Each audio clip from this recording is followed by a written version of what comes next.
Thank you for taking our time and sharing your perspective with us on NewsX World. Shifting focus to more news coming in. The European Commission is preparing to propose a significant 50% tariff on steel imports worldwide, which is set above a quota based on 2013 levels. This move, aimed at protecting the EU's steel industry from cheap competition, particularly from China, is expected to mirror similar measures previously taken by the United States. The new proposal would not only double existing tariffs but also drastically reduce the volume of steel imports allowed before the tariffs are imposed. Now, the European Union is acting swiftly in a bid to stabilize its steel sector, which has been facing increasing pressure from the global market. All right, viewers, shifting focus to reports coming in from Pakistan. A major attack has taken place on the Jaffar Express in Sultan Kot, located between Shikarpur and Jacobabad. The Balochistan Republican Guards have claimed responsibility for the attack, which was carried out using a remote-controlled IED. The explosion hit the train, causing it to derail and injured several passengers in the process. However, no casualties have been reported yet so far. Now, according to local reports, several coaches of the train were derailed and rescue teams and security forces have reached the spot and rescue operations are underway. You can clearly see those visuals on your screens. Ambulances have also been dispatched on the spot. People are being taken to hospitals as we speak. Now, this attack comes after the same train was targeted earlier in March this year by the Balochistan Liberation Army, which had hijacked it. Prior to that as well, the train had been targeted in 2016. The frequent attacks on this train are attributed to the fact that it carries Pakistani forces from Quetta, the capital of Balochistan, and Punjab. Meanwhile, several personnel were on board during this attack as well. Balochistan has long experienced violence due to the ongoing secessionist movement in the province. With us on the broadcast is Fakhar Yousafzai, a Pakistani journalist joining us from Karachi. Thank you so much for taking our time and speaking to us on NewsX World. We are getting information, but it's limited at the moment. What are you picking up from the ground as per the details of this particular attack and the immediate aftermath regarding the rescue operations? Thank you very much and good afternoon to everyone. Actually, it's happening repeatedly. I think so. Jaffar Express is not the first attack which occurred near Shikarpur, which is the Sindh constituency. And this is the only train in Pakistan which cover the 4 provinces of Pakistan: Balochistan, Punjab, Sindh, and the ending point of this train is from Quetta to Peshawar. Which is the capital of Khyber Pakhtunkhwa. 6 people injured and the rescue operation is going on over there from the Sindh government and the Lalkana administration, which is near to this destination. As well as the blast is concerned, I think so from last couple of weeks, we have seen so many times the Bolan Mail Express, which is running between Karachi and Quetta, and the Jaffar Express, which is running between Peshawar and Quetta. The Pakistan Railways suspended this train so many times from last couple of weeks.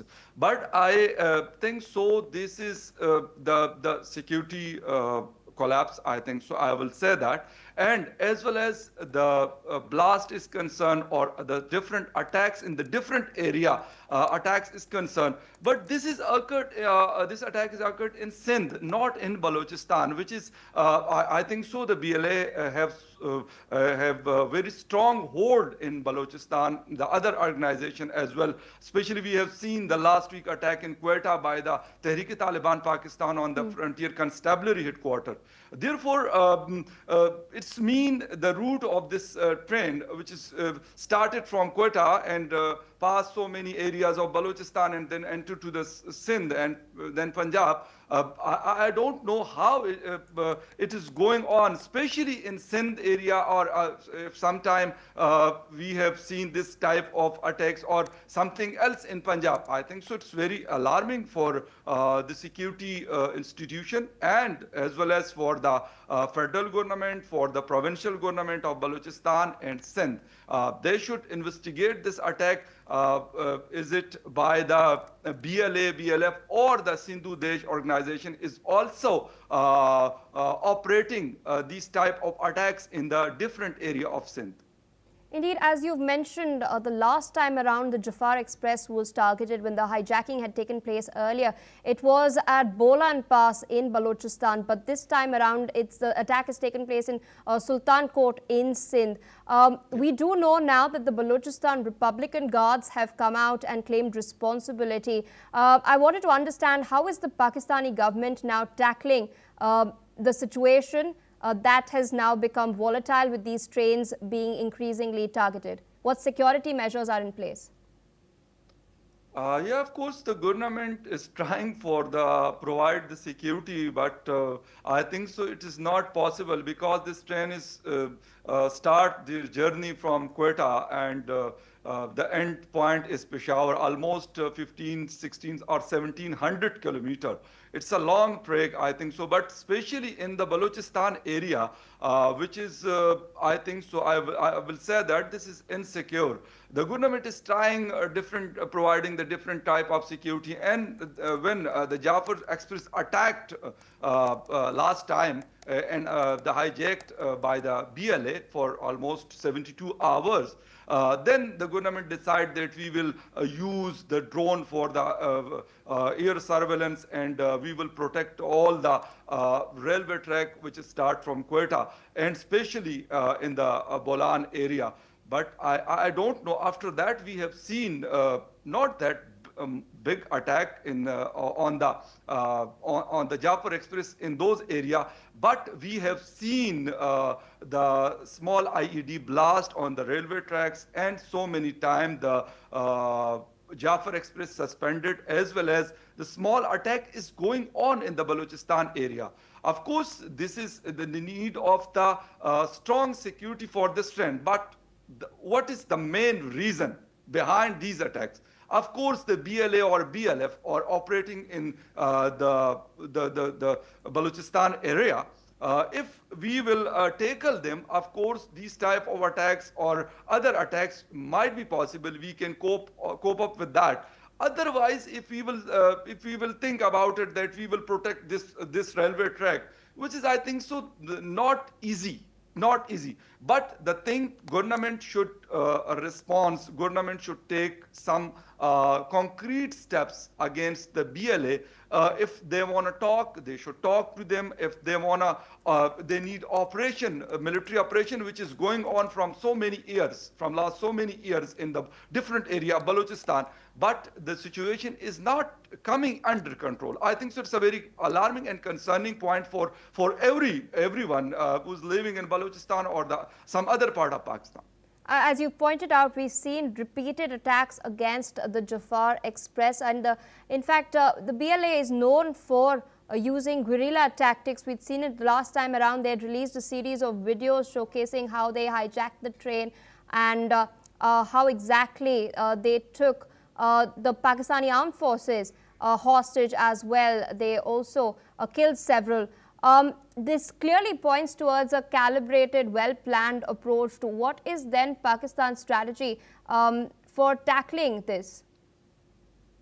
Yeah, of course, we have seen so many videos, as you mentioned, that which is released by the BLA or by the other organization which is operating in Balochistan.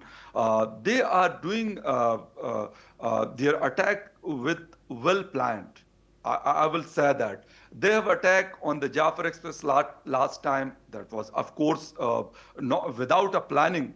Nobody can do that. They have attacked in the different military installations in Balochistan. Of course, they have very strong plan for that. But the intelligence, I think so, I will say that the intelligence failure is coming up repeatedly. We have seen so many times in the different area of Balochistan, not only in the Bolan area, but in the different, we have seen that in Gwadar, we have seen that in Turbat, Panjgur, Mastung, in Quetta. We have seen in Job. These are the main districts of Balochistan. We have seen so many big attacks by the BLA, as well as now the Tehreek-e-Taliban Pakistan is also operating in some part, the Pashtun belt of the Balochistan. They are attacking in Job, they are attacking in Quetta, they are attacking in some area of Chaman, which is sharing the border with Afghanistan.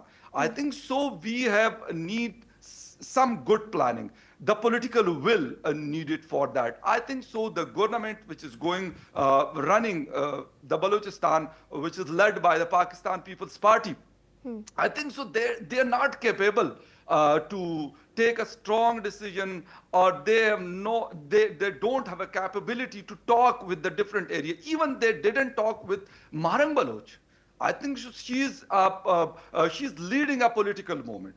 But unfortunately, the Balochistan government, especially the Chief Minister of Balochistan, Sarfaraz Bukti, didn't take her on board. And she is behind the bar from last 5 or 6 months. Yes. I think so the government of Pakistan, I mean to say, the government of Pakistan should take some good step and realistic steps. Not only the use of power, we are using the power from last so many decades. If we talk about the Nawab Akbar Khan Bukti Sahab assassination in 2005, after that the situation is of course out of control. But that was in the southern part of the Balochistan, where is Gawadar situated, Pasni, Jivni, Turbat, in this area, in the Kech district.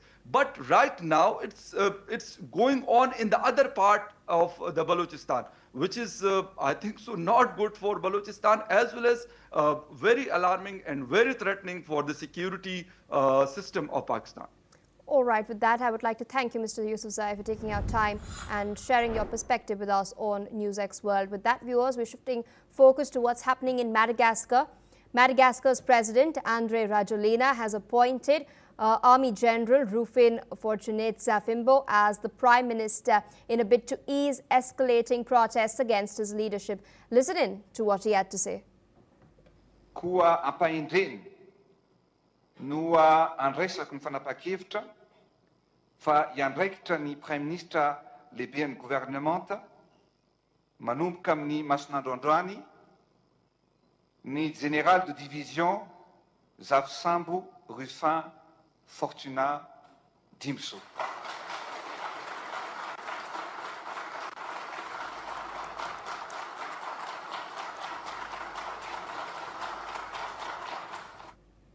The demonstrations sparked by power and water shortages have been ongoing since the 25th of September, with thousands of youth-led protests calling for Rajoelina's resignation. Security forces have used tear gas to disperse crowds in the capital, injuring at least one protester. Now, despite the appointment of Zafsambo, the Gen Z-led movement remains firm in its demand, issuing a 48-hour ultimatum for Rajoelina to step down. Protesters say that as long as Rajoelina remains in power, they will continue to fight.